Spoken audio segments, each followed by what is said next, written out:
नमस्कार मित्रांनो, सकाळ सकाळ सुषमा स्वयंपाक करत होती. पावसाचं वातावरण होतं, त्यामुळे पहिले मला आंघोळ उरकून घ्या. आंघोळीला गेलो आणि बायकोनी शूटिंग काढली. बोलली ब्लॉगमध्ये तुमची शूटिंग टाका.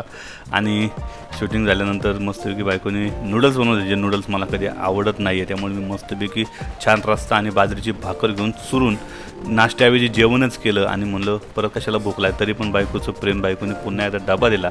डब्बा घेऊन आता रिसॉर्टला निघायचं होतं. त्याच वेळी लक्षात आलं की आपल्याला वायर घेऊन जायचं. त्यासाठी वायरीसाठी हार्डवेअरमध्ये गेलो. आमचा हार्डवेअरचा छोटा मालक काय ऐकत नव्हता, त्यामुळे त्याला लगेच कॅश पेमेंट दिलं आणि मस्तपैकी तिथून निघालो रिसॉर्टकडे जायला. रिसॉर्टला जायला फुल ट्रॅफिक. आणि रिसॉर्टकडे निघताच तिथं बघितलं तर रिसॉर्टच्या जवळच एक झाड पडलं होतं, त्यामुळे गाडी तिथंच लावली आणि वाट काढून पोचलो रिसॉर्टला. तोपर्यंत स्वप्नील आणि पृथ्वीराज मस्तपैकी मापं घेत होते. मापं घेऊन झाल्यानंतर लगेचच सुरुवात केली त्या ठिकाणी असलेले सिमेंट सीट बसवण्यासाठी, कारण की वेळ आज खूप कमी होता. संध्याकाळी लग्नाला जायचं होतं, त्यामुळे कसं करता दुपार झाली. त्यामुळे जेवणासाठी गेलो, जेवण केलं आणि पहिला आराम केल्यानंतर कंटाळा आला. त्यामुळे पहिलं म्हणलं तर डायरेक्ट घर गाठूया. घरी आलो तोपर्यंत बायकोनी उरकून ठेवलं होतं, कारण की लग्नाला ऑलरेडी उशीर झाला होता आम्हाला जायला. त्यामुळे पटपट उरकून आम्ही हॉलमध्ये पोचलो. बघतो तो काय तर नवरदेव आत्ताशी गेटवर आला होता, त्यामुळे मस्तपैकी निश्चिंत झालो. आणि त्याच्यात आपला माझा प्रिय मित्र योगेश भेटला आणि योगेशला आज फोटोग्राफरची ऑर्डर होती.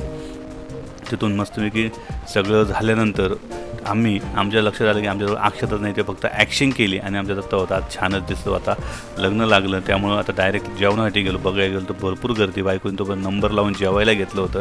स्वतः खात होती, त्यामुळे आमची वहिनीसुद्धा खूप खुश होती. आणि योगेशने माझा मोबाईल घेऊन स्वतःचा सेल्फी काढून घेतला. त्यामुळे फोटोग्राफी पुन्हा एकदा चालू झाली. दत्ताला जरा छान दिसत, त्यामुळे मुलींचीच पावडर तोंडाला लावून फोटो काढण्याचा प्रयत्न करत होता. भरपूर त्यांनी प्रयत्न केला, परंतु मी त्याला एकदा कॅमेऱ्यामध्ये टिपला.